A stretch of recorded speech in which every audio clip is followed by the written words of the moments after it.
Hello, everybody, and welcome to UGA Sports Rumors versus Facts, presented by Auto Owners Insurance in cooperation with Turner, Wood, and Smith Insurance. And it is going to be a jam-packed episode here tonight, as myself, Trent Smallwood, Jed May are all here to talk the latest in Georgia football recruiting. Had some visitors this weekend on campus for the Samford game, including Samuel M'Pemba, five-star.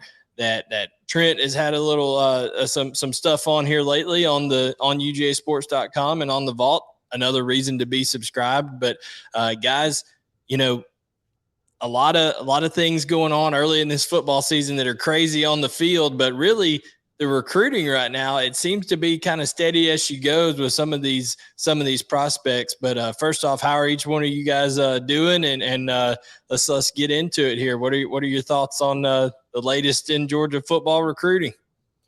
Yeah, doing good. Fantasy team's not, but that's how it's going to be for the next few months. And Browns won for you. The Browns won for you, Jed. Our resident Browns won for me. I was shocked because I had just, as soon as Baker gets the ball back down 3 minutes or down by 2 with 3 minutes left, I'm like, well, I know how this ends. And then a Browns kicker did something good. So that's a feeling I've never felt before. So yeah, that was cool. That was the high point of the weekend for sure. Absolutely. Yeah, that's the problem with your fantasy team, Jed. You're kind of a homer in that kind of way, so you probably draft. The thing is, I'm not. I don't have any Browns because last year I had like the 12th pick and took Chubb there because I was like, what are you? I might as well, but I didn't. Chubb was gone. Kareem Hunt was gone. I'm not gonna take any of their receivers. So I think their defense is still out there. I might pick up their defense just to have somebody and play matchups. But yeah, no Browns on the fantasy team. It feels weird. Got a lot of people joining us here, getting logged in. Tell us where you're from. We always want to see where you guys are watching from tonight on the show. So we always appreciate that. But guys, like we said, Rumors versus Facts here, presented by Turner, Wood, and Smith Insurance in cooperation with Auto Owners Insurance. We are excited to be talking recruiting once again. Got Low Country Dog in here from Buford, South Carolina. So, in fact, hey, timely enough, you can see the Gamecocks helmet over here. You got Georgia and South Carolina facing off with each other this weekend. We got one from San Diego, California. So maybe he's recruiting he's recruiting Roderick out there, the running back. So we'll see Roderick Robinson. So we'll see how everything's going there. Hazelhurst, Georgia, Buford, Georgia. So guys, keep sending them in. Jacksonville, North Carolina. So we got a lot of people tuning in here. Make sure you subscribe, turn on notifications. Guys, we've had a huge outpouring of support on the YouTube channel to get going, past 29,000 subs today, guys. So it's building momentum over here on the UGA Sports YouTube channel. But speaking of building momentum, Georgia 2-0, number one in the country. I've had some people, message on the Vault and stuff today. Trent, is that necessarily going to translate into a big swell of recruiting momentum here, or are we just totally past that now with the age of NIL and kind of everything being so last minute?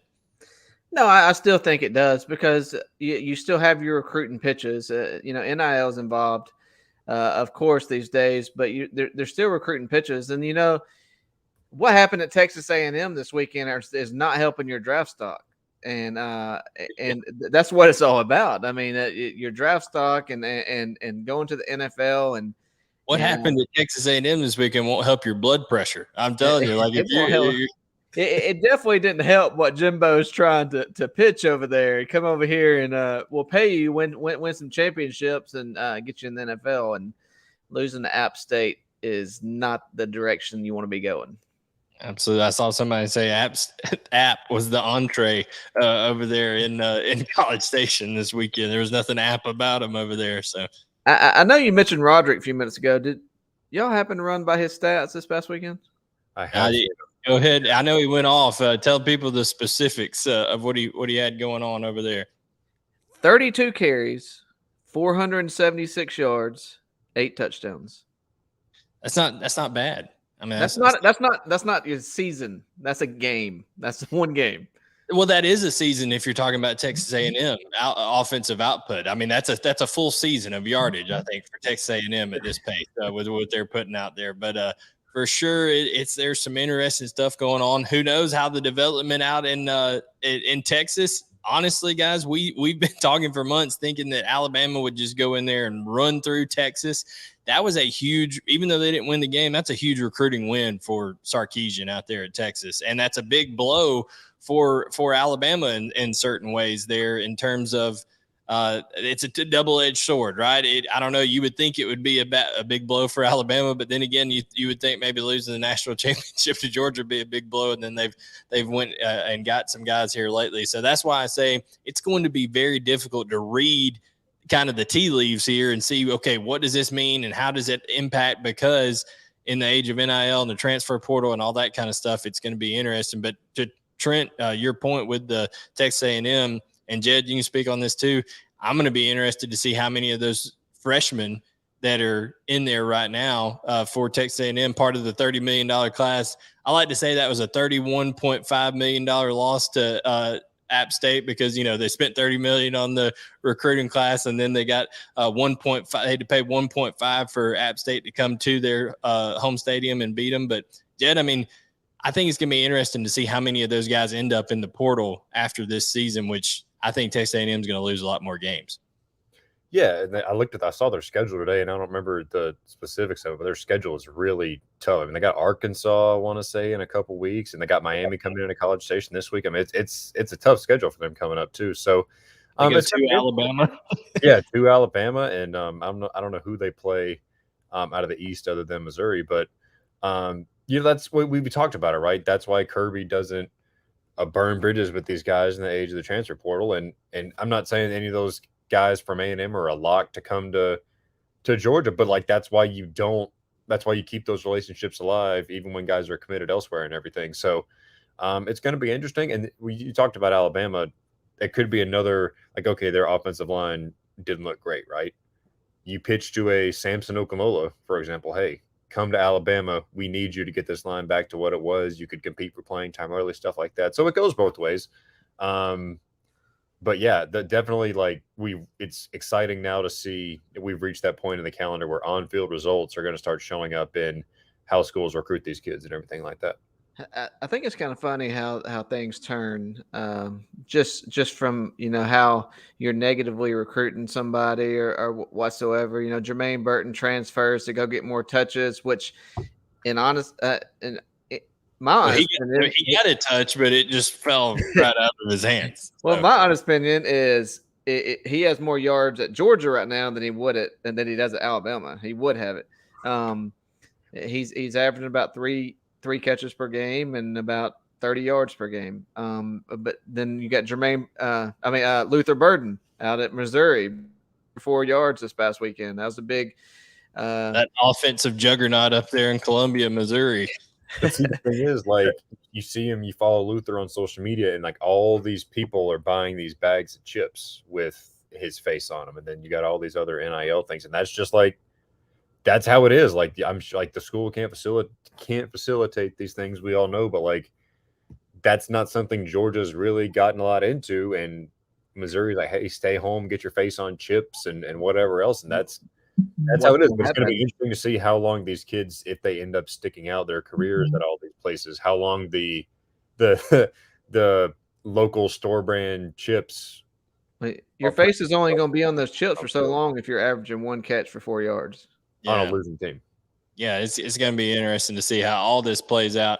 And guys, before we get to our vault questions, I do want to go ahead and run a little ad here for you. Like I said, we are presented by Auto Owners Insurance in cooperation with Turner Wood and Smith Insurance. Guys, Turner Wood and Smith is as reliable of an insurance agency as you can find. I use them personally. Customer service is tremendous, and they have great policy holders, policy providers like Auto Owners, life, home, car, business, whatever you need. Both companies have been around for over 100 years. Proud to have them as sponsors of the UGA Sports Rumors versus Facts show. So Now, guys, we got a lot of questions, so we're going to go ahead and get into them. Guys on YouTube, go ahead and keep throwing your stuff in there. We'll be getting to them in just a little bit. There's old buddy Chris Foster. I was just going back and forth with on Facebook not too long ago. UGA's leading receivers are running back. Why would it be any different with a good wide receiver there? Because, Chris, if you have a George Pickens, if George Pickens was healthy last year, there's no question George Pickens is the number one receiver and leader in yardage and all that kind of stuff. It changed last year. A guy like Brock Bowers, who's unbelievably athletic. The selling point on Georgia's offense is that if you're a really good athlete, they're going to find a way to use you, and that's been the case with Kenny McIntosh. That's been the case with Brock Bowers. What are you going to say, Jed? I was just going to say, and Kirby talked about this today. Brent and Dane talked about it on Film Don't Lie. Some of these passes from a Georgia perspective are extensions of the run game. When you talk about these swing passes, these quick screens to the receivers. So Kenny McIntosh, say he had, I don't know what he had against Samford, say 7 catches. Those might, like Kirby is calling those as if they're run plays, if that makes sense. Like, does that really, I don't know if that really matters from a recruiting standpoint, because like the numbers are the numbers, and Kenny McIntosh is a leading receiver, but an elite receiver like a Luther Burden, say, would the offense would look different if there was one of those just crazy game-breaking guys on the outside. It's not like the passing offense is featuring Kenny McIntosh because he's the best receiver. It's just that's how the offense is looking with how they want to operate the running game and passes that look like runs too. And, a lot of people, I think what people don't understand too is the receivers and the tight ends that Georgia does have on the roster this year, Trent, are totally capable and have showed last year being one of the most explosive passing offenses in the country last year in terms of explosive plays down the field, yards per attempt, all that kind of stuff. So I think people are playing those too high safeties and things like that, trying to keep you from getting the big play. And Georgia's just saying, okay, well, we're just going to take the perimeter right now and make you tackle in space, is kind of what they're saying on how they're attacking defenses. Yeah, and my point was more so at the half this past Saturday, Alabama receivers had 4 receptions. Georgia wide receivers, just wide receivers alone, have 30 receptions on the season through 2 games. I mean, they're averaging 15 receptions per game at the receiver position. Yes, you've seen more depth come in towards the end of the game. A.D. Mitchell got hurt on the first play of the game on the offensive series. He has 5 catches, but that probably been a lot more. I know Kenny McIntosh is the leading receiver, but Georgia is utilizing that receiver position a lot more than they have in years past. I'm going to scroll these questions across the bottom as we go, so I'll read them off here. Jed, Elko Dog says, latest updates in the recruitment of the 2023 running backs. Are we recruiting Dalen Hollywood Smothers? So Elko Dog asked about 2023 running backs. Jed, I know there was a running back in attendance this past weekend. You can tell people about that. And then also, touch on Dalen Smothers, and then I'll talk a little bit about Roger Robinson too. Yeah, as far as Dalen Smothers, I looked, Blaine, you were right before we got on the air. He doesn't even have a Georgia offer. I don't think they were recruiting him that hard, obviously. I want to say North Carolina State was in it for him at the end. There might have been another team. He's committed to Oklahoma now, so don't see anything happening there. Rod Thomas out of Alabama was in town, as people on the vault called a joke and some other things. And listen, it's like Case and Wiseman. I'm not saying Georgia's going to get him. I'm not saying they're going to offer him, because they haven't done that yet. But it's a worthy something to keep an eye on. He was supposed to visit for G-Day. He had a family emergency come up and couldn't make it. So they've been recruiting him, and he's a name to know. But Jamarian Wilcox is still out there. It's kind of like you were saying earlier, Blaine, it's still nothing's happened there. Georgia hasn't offered yet. Jordan Louis is another guy at Meadow Creek. He's off to a huge start to his senior season. That's a guy Georgia could offer. He's currently committed to West Virginia, but still looking around. So and then, there's Roderick Robinson. There's Jeremiah Love. Speaking of West Virginia, if anybody's committed to West Virginia, they may want to take a look around after getting the rare double-digit loss in overtime, thanks to the pick 6. That is, I saw that pop up on my phone. I was like, they lost by 13 in overtime. I did too. I thought it was a typo. How did this happen? No, but it was West Virginia. Who knows? Jimbo Fisher may just hop hop ship over there at Texas A&M and, say, take me home country roads and go back home to West Virginia over there. He may decide it's too much drama over there in College Station, even though he's created half the drama. But Trent, anything else? I mean, I know Roderick Robinson, I've been in communication with him and his family. They've talked about maybe coming for the Auburn game, maybe coming after the season. So we'll wait and see on all that kind of stuff. That could change. He's out in California. It just depends on when's available, when's good, things like that. I do know this. Roderick Robinson's father, Roderick Robinson Sr., put out there that, the lack of crowd presence at UCLA games was disheartening and things like that. So I think that's one to watch closely. But Trent, anything else on 2023 running backs? No, I think you're going to look at that Roderick Robinson or a Flip as their main targets, and then they're evaluating the rest. I'd say Wilcox, and then they're going to see Jordan Louis in a couple weeks. I know that Dale has been in touch there, and one thing that I've really just from talking to the coaches that have these kids is they're really wanting to see film of them catching the football, and they're really wanting pass catchers. Kenny McIntosh is a prime example. Dejon Edwards caught, I think it was 60 balls as a senior. It's important for Georgia to get a talented receiver at the running back position in the way they're going to the offense. And listen, just because Roderick Robinson is listed at 6'1", 6'2", 230 pounds, don't think that man can't catch the football out of the backfield, because they run him on wheel routes out of the backfield at his size, and he's going up and, controlling his body in the air, mossing people over there. So, I mean, athletic is all get out. Georgia definitely wants to flip Roderick Robinson if at all possible, and it looks like they're going to get a visit, whether it's for the Auburn game or whether it's after the season or whenever that timing ends up being. We'll keep you all kind of abreast on that, but that's the latest on 2023 running backs. B. Hodge here, 0702 says, any quotes or updates from recruits after watching Georgia start 2-0, take the number one spot? Jed, I know you've talked to a lot of guys this weekend. I've talked to a couple as well. So go ahead and tell us, what are some quotes or some things that stand out from some of the conversations you've had this past weekend?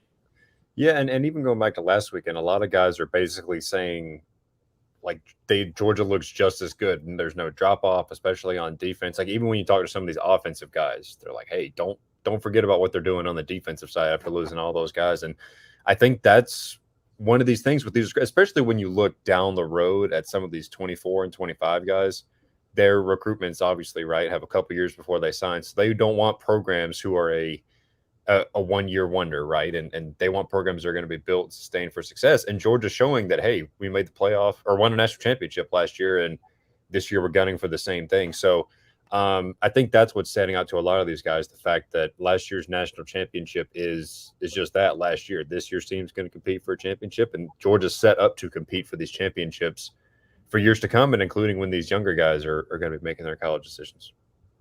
For sure. Mid-music replay asked about Smith and Russaw on the defensive side of the ball.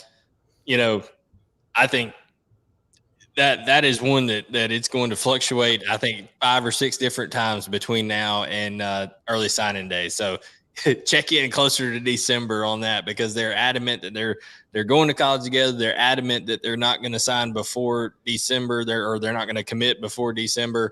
So, here's the thing. If Georgia, I'm sure there's an opportunity with as heavily as Auburn is recruiting those two, that Georgia would like to have them on campus for that Georgia-Auburn game, because Georgia plans on winning that game, and I'm sure plans on trying to win it handily. And maybe that's just one, move on the chessboard to try to take out an opponent in recruiting. What do you think about South Carolina having a big recruiting weekend this weekend? I think that's a great decision by Beamer. Yeah, I want to say Xavier McLeod is going to be there. And a certain outside linebacker is going to be there too. Mm-hmm. Yeah, so Nicholas Harbor, no doubt.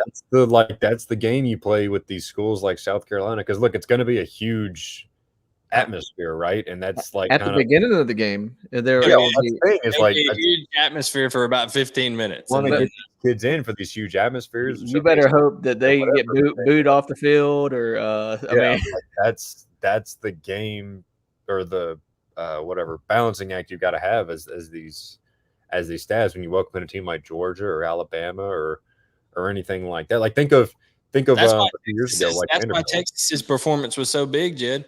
Yeah, that's why Texas. I mean, because they had Jalen Hill there. They had a bunch of high profile guys there, and that probably did earn them a lot of goodwill with those guys. Think about 2015. Georgia was in a similar position to Texas. Alabama comes to town. Georgia was ranked, I don't know, 12th or whatever. Alabama just lost, and that was the game. Like Alabama was an underdog for the first time in forever. And no, the 2015 one in the rain. In the rain, Georgia. I mean, I obviously wasn't covering recruiting. I'm sure Georgia was Devonta Smith at that game. That's what I'm saying. Like all these recruits come to Georgia's campus, and then you see Alabama win by 35 points or whatever it was, and like that makes you think about some things when you see two schools that are going for you go head to head, and the result is so. I mean, like a touchdown loss, okay, it's whatever, but when the result is that lopsided, it can make you think about some things. If I'm a college coach, I'm going down that schedule and I'm going up. Georgia, nope, that's a good opportunity to bring some other guys in. Alabama, bring all the 7th and 8th graders in that day. When 7th and 8th graders come to that game. So, all right, the Boy Racer 45, guys, says timeline on M'Pemba making a final decision. Sounds like it might be getting moved up from early signing day. Maybe so, but I'm telling you, if it does, and Trent, you can speak more to this. If it does, I think that's a good thing for Georgia because I think they have the most momentum right now in his recruitment. Yeah, I think the plan is for him to announce on signing day, but I think it's also could be a spur of the moment thing. I think he's looking for where his heart lies, and I think Georgia is very sitting very good position here. I think the relationship with the staff, Uribe in particular has a great relationship with him. Yes, and I mean staff, players. He's got to know a lot of players. Even guys like Nolan Smith and having Robert Bill there has been important. Just from talking with the family, talking with him, telling them how things are because they've been there for 4 years. And I think this whole situation has been very good for M'Pemba, and Georgia sits in an excellent position. Probably doesn't hurt seeing how Michael Williams is being used early on either, because I could see M'Pemba physically imposing, long, athletic, a lot like Michael Williams. So, or how Trayvon Walker's first game in the NFL went to. Yeah, that's probably. And you got the chance to sell early playing time with Nolan Smith and Robert Beal going next year too. Yeah, absolutely. There's a lot of there's a lot of production leaving on the edge, and those two players for sure. Now we got one from Lewis 06 here. Do you think we'll get Tyler Williams' commitment or any commitment this month? Definitely think that Tyler Williams on the 27th, Miami's trying to make a late push here. And we talked about results on the field. Miami's going to have a big game at Texas A&M this weekend to try to impress recruits even more, a road game. Georgia has opportunity to do the same if they, go on the road against South Carolina and just, hold up to what Vegas is expecting. A 24.5-point favorite opened up on that one. So I think both of those programs have an opportunity, but I think Georgia sits tight with Tyler Williams right now on that, the leader for that commitment. But hey, we've seen that before, right up until signing day or until announcement day. So we'll keep tabs on that one for you. Any others that could potentially pop? I don't think there's any others that are scheduled to be announced this month. Hakeem Williams is scheduled. No, I don't think Georgia doesn't land him, but that's one that's scheduled. But yeah, I mean, I think it's one of those things where we've reached a point now where a lot of these guys, now that they're into the season, they're like, well, I might as well take some game day visits and everything. Like Samuel M'Pemba is going to take. He's still got an official to take to Georgia. Like he's going to be back in Athens at some point this fall. So nothing super imminent. Like you said, Tyler Williams is one to watch. I believe Hakeem is the 21st, 5th, somewhere kind of around that same time, but right around Tyler Williams' date. Yeah, I was thinking more so guys that I think Georgia has more of a shot with. But hey, Texas A&M was viewed by many as being the favorite if they go, a second straight loss here to Miami, now you got to question, okay, how powerful is this NIL stuff? Because, if is the NIL going to weigh out over losing and certain turmoil that is to come if Jimbo Fisher loses this second game in a row to a team that Texas A&M would have no business losing to, just from a talent standpoint, and it's getting crazy over there. And I can only imagine if we were on the Aggie Yell network having to do recruiting shows right now. I'm sure that would be quite interesting. The board over there was I spent some time on their board the past couple of days. It's incredible. If you don't sign up for the Rival subscription where you can go read all the different boards, it's worth doing it just to read on days like that happened over there at Texas A&M. It's not an hour of reading time. It's at least like, you got 6 hours of reading time. It's brilliant. The Nebraska board was pretty good too. It kind of reminds me of I don't know, Georgia after the Colorado loss. Not Colorado. Who'd they lose to? They did lose to Colorado. Colorado, but it wasn't the Colorado I'm talking about. The Vanderbilt loss where they pitched it to Isaiah McKenzie, and Kirby's first year, and he ain't it. Kirby ain't it, and it's going downhill. Absolutely. The problem, I think, the problem now is they thought Jimbo was their savior, and now they're coming to the reality that he ain't worth the crap, and Winston is the reason he has won national championship. So yeah. And speaking of Winston, Jameis Winston is lots of entertainment if you're following him on social media. Great stuff over there. It's just gold. But D Simpson over here says, any chance we, UGA, get back in the game with Malachi Coleman now that Frost has been fired? He's from Nebraska. That is going to be interesting because that's going to be a whole staff change coming, right? There is no way.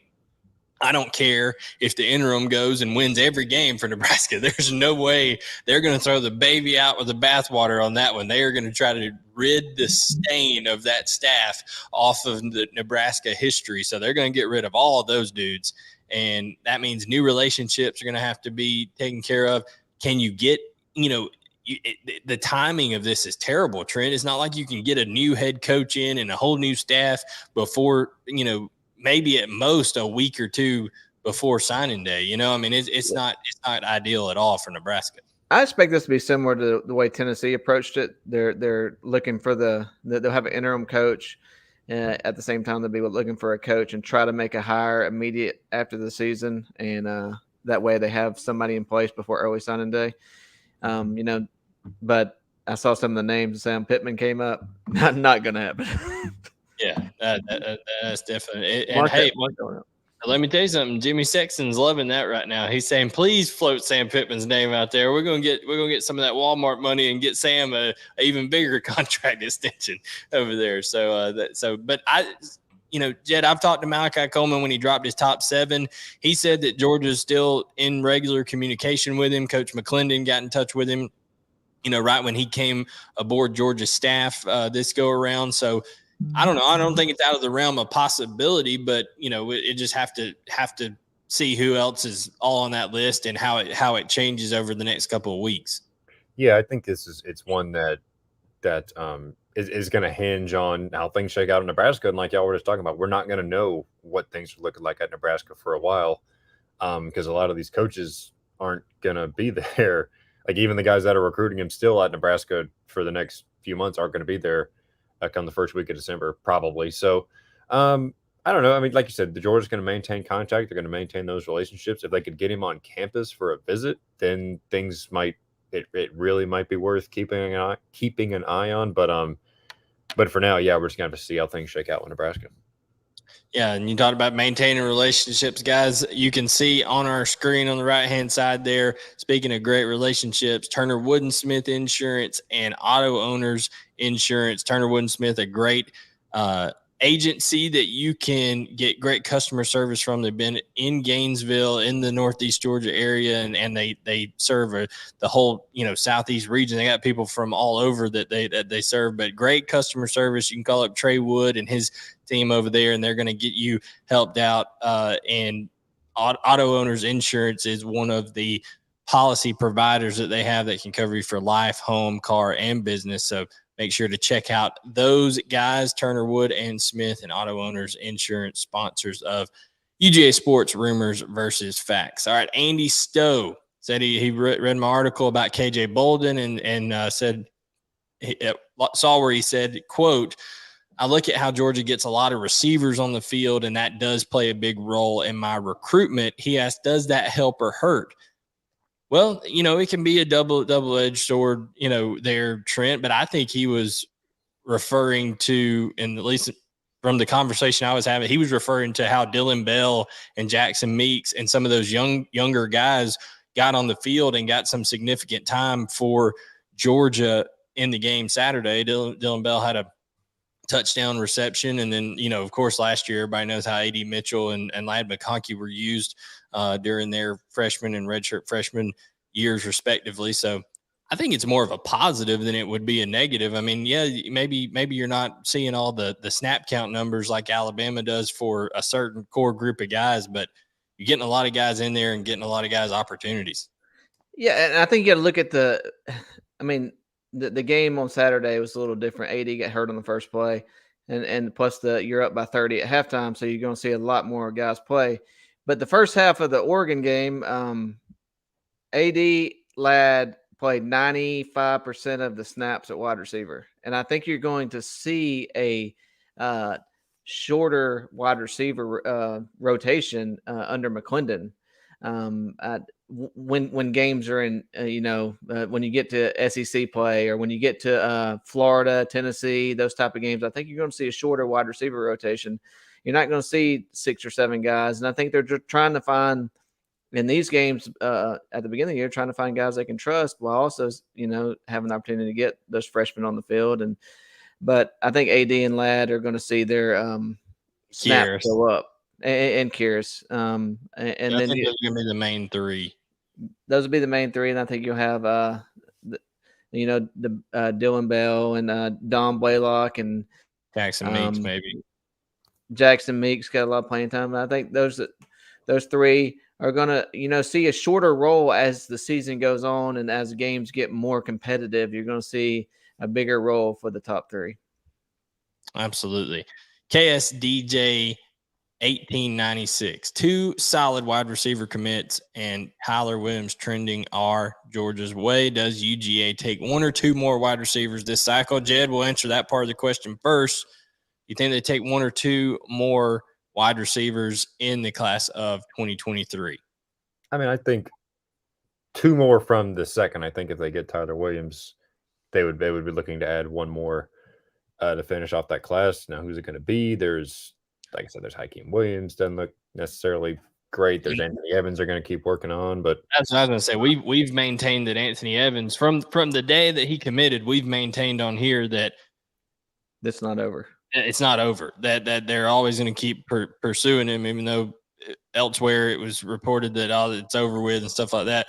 We've maintained from the beginning that, hey, this is going to be, all the way through. They're going to keep pursuing him. So, but yeah, Jed, I mean, anybody else that, of course, they would take, they're going to keep pursuing Hakeem Williams.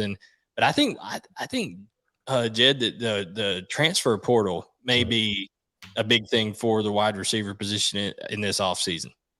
And especially because that seems like a position that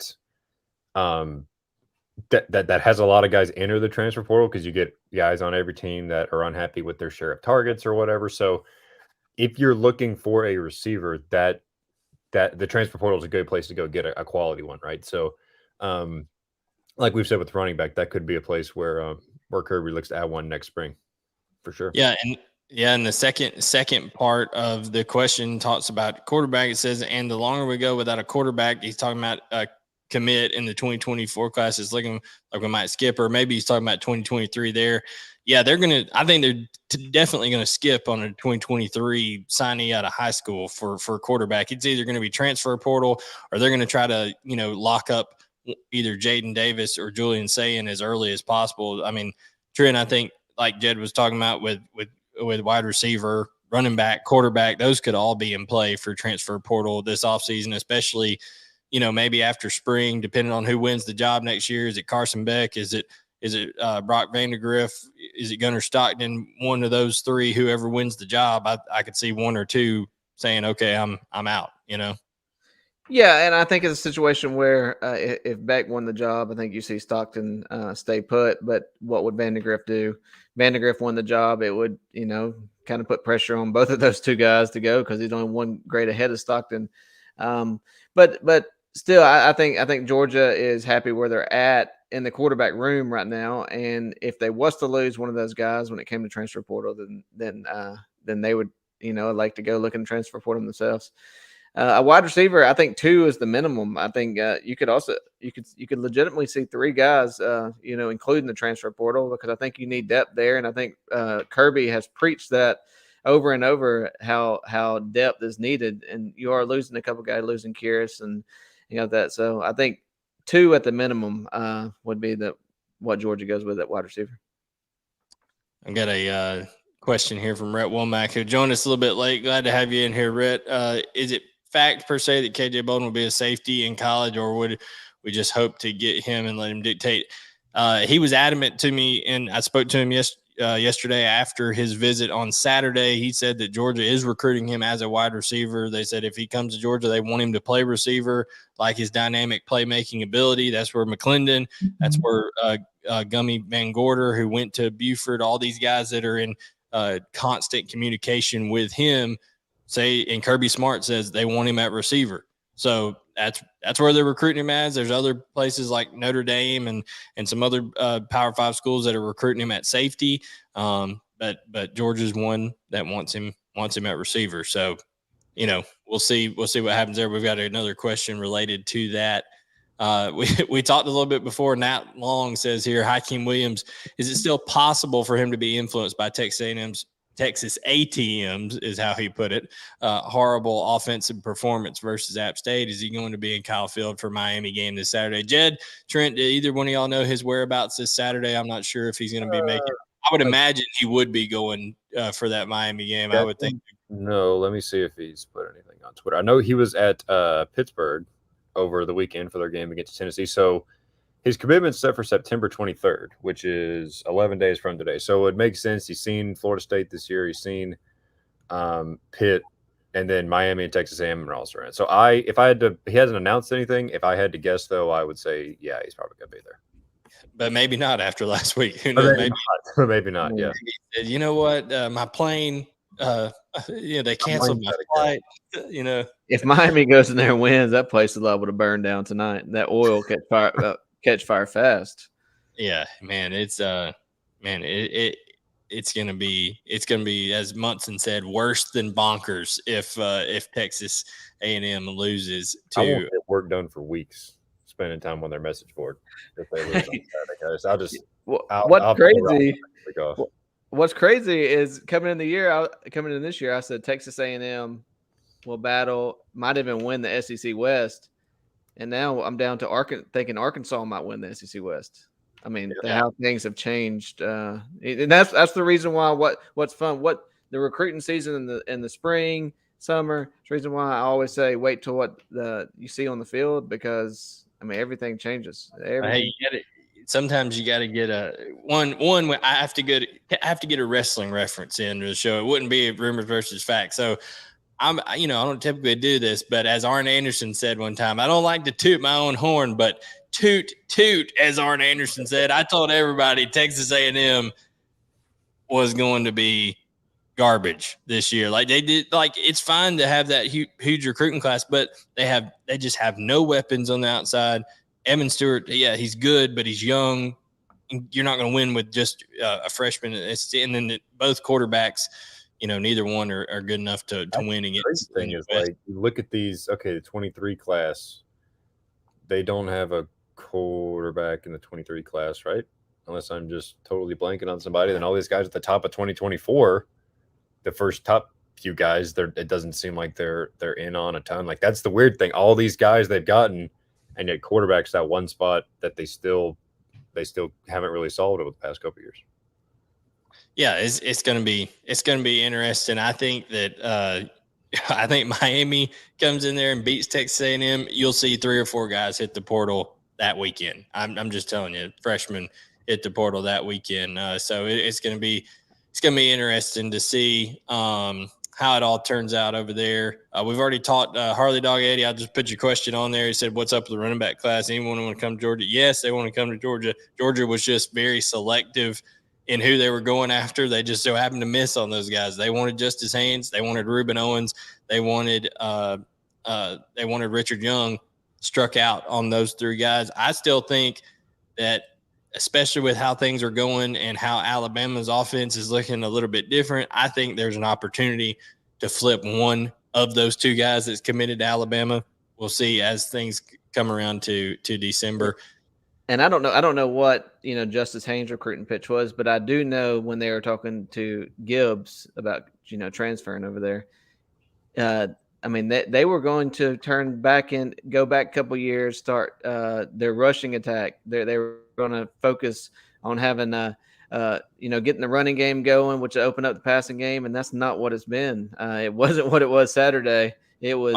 Jace McClellan did have a long run, but it was basically on a sweep on the outside, more of a perimeter type run type thing. But I agree with you. I think outside that run, though, they only had like 16 rushes for 31 yards. And it's just. And most of it was probably done by the magic of Bryce Young's legs. And I know Georgia is not necessarily running the ball great at this time, but they're utilizing their running backs in the passing game. That they might be only getting 7 or 8 carries per game, but their touches are up around 13 or 14 per game.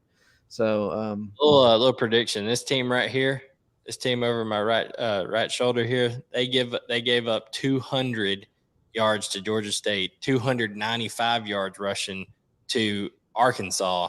I think Georgia's going to have a big day on the ground in Columbia this weekend. It's going to be a get-right game for that Georgia rushing attack. You can see on the bottom, Mullet Dog says, and this is our last question on the vault, then we'll hit some YouTube questions. He says, why have we, Georgia, struggled recruiting Buford kids in the past? So, Trent, you've been around longer than anybody. Why does Georgia struggle when it comes to landing Buford prospects? Number one is some of the kids are not as big as priority, and the ones they've missed on, there's some that have that they have a lot of move-ins too, and if we're taking those into account, but just the Buford kids, they haven't had many ties into Buford, and they do have that tie now with Van Gorder on staff. They do have some more pro Georgia in that school. It hasn't been that way in the past, and a lot of anti-Georgia in that school. Yeah, and there's been a lot of, not really pushing kids, but kind of, pushing kids to other places, Alabama and those places, and now there's a little bit more pro Georgia in that school, and it all the way down. I mean, not just in the football office, but all the way there's a little bit more pro UGA, and then and it's also Georgia taking a. Has some ties in on their staff with Buford, and they're taking advantage. And so I would see, Georgia start to land a couple of Buford kids, but, in the past, not a lot of Buford kids have panned out because they do kind of top out at that high school level just from and then they're going through a college, program pretty much today. And, but some do pan out, and I don't know, maybe a safety at Alabama pan out. I don't know. Yeah, here's the thing, and we'll probably find out. You can just watch the viewership numbers here. We'll see how many people are from Gwinnett County, because I'm probably going to hurt some feelings right here. But what I'm telling you is, listen, okay, there are people that get their feelings hurt because Georgia doesn't come and recruit every prospect that Buford may think is worthy of getting recruited, and that's just the plain fact of it. And there have been coaches over there in the past that have literally push kids the opposite way. I think that relationship is being worked on. So we'll see how that goes. But that's as bluntly as I can be about it. There's just been some people that haven't worked well, and also there are a lot of handlers and trainers and people that are like pseudo agents in the Gwinnett County area, Jed. From the time these kids we see kids announcing where they're going to go to middle school, where they're going to go to high school, and it's ridiculous how the sense of entitlement that's crept its way into some of these gifted athletes and the people that they're around in that Gwinnett County area. Pretty outstandingly ridiculous. But that's my 2 cents on it, is that, Kirby Smart's really, he will play the NIL game if he needs to. He will, go in there and talk these kids up when they need to, but he disdains this culture of, hey, look at me, it's all about me. He wants these kids like the Michael Williams, he wants the kids like a Nolan Smith, like all these kids that just kind of put their head down and work. So, and that's the problem you got going at Texas A&M. I mean, you got 20, 25, 30 me guys on that team, and you can't win that way. You just can't. I think when it comes to Buford, like the 24 class is what's really going to be the test, like you were talking about, Blaine. Because 22, Georgia, they didn't have a ton of guys. Georgia specifically went after hard, like Isaiah Bond, to try to get in on at the end. 23, like, okay, they got Justice Haynes, but he just transferred into Buford, so you can't even really count that, right? But 24, you've got 3. Or can you? Or can you? That's true. I don't know. But then 24, you've got 3 priority targets: Edric Houston, KJ Bolden, and King Joseph Edwards. And you can not quite on the same level as priority, but you could throw Kylan Fox in there too. Those are guys Georgia wants. And how many did they land, Jed? That's the thing. Is like, okay, we've got this relationship. Georgia has this relationship with Van Gorder now. If Georgia lands one of those guys, that's a solid start. 2 of those guys is great, and then landing all 3 of them somehow would just be a home run out of the park, whatever. Now, if Georgia lands 0 of those guys, which from where they sit today, they're in good shape with all those guys. To a year and a couple months from now, to land none of them, that would be a failure. I mean, it would. With the relation, I mean, Montgomery Van Gorder is working very hard on all 3 of those guys. There's the Buford connection. He's a young guy, relates to these kids. That's because those 3 guys, when we interview them, they tell us that. They say, hey, that's our guy, Coach Van Gorder. He talks to us all the time. And he's then the main recruiter, Montgomery Van Gorder. And I think the thing is, out of all the Buford guys that have come through, even the guys last year, Edric and KJ, outside of Haynes, are the best players on that Buford team.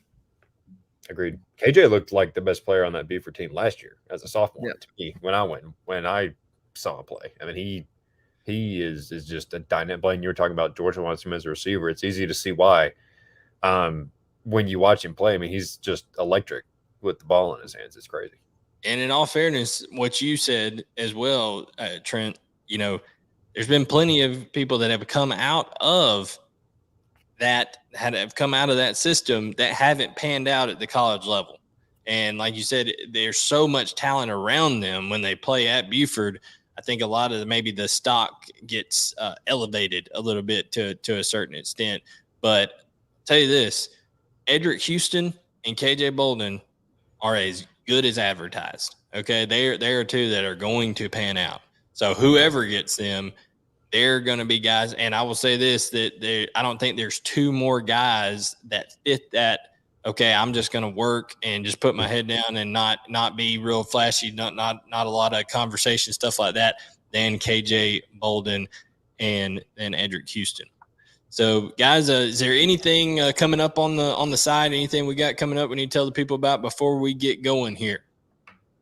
Let's see. I'm gonna have a story coming out with 5-star Mike Matthews, who I talked to the other day. Kid looks great. Played receiver for Parkview against North Gwinnett the other night. I'm going to see David Hobbs on Friday. He was a guy out of North Carolina. Yeah, keeping the topic there. And then David Hobbs is a guy when you look at how Georgia's going to try to finish this edge class. David Hobbs is a guy they're big on. He visited for the Oregon game.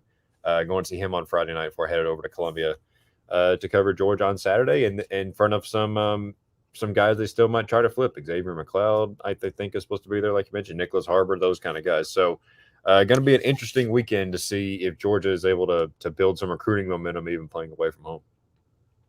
Absolutely. And, Friday night, I can't even remember all the places that I'm heading Friday night. Jed, do you know, so you said you're going to see David, right, on Friday night? Yep. We'll update you guys on where we're all each going. We like to put that out on Friday mornings, prospects to watch and where it's called On the Road, that feature that we talk about each week. But guys, that's it for this evening on UGA Sports Rumors versus Facts. Remember, it's presented by Auto Owners Insurance in cooperation with Turner Wood and Smith Insurance. Check both of those companies out. Been around over 100 years. Subscribe to the channel. We're pushing for 30,000 subscribers. So do your part. It's free. Hit that subscribe button. Turn on notifications. And guys, we will catch you next Monday night for another live edition of UGA Sports Rumors versus Facts.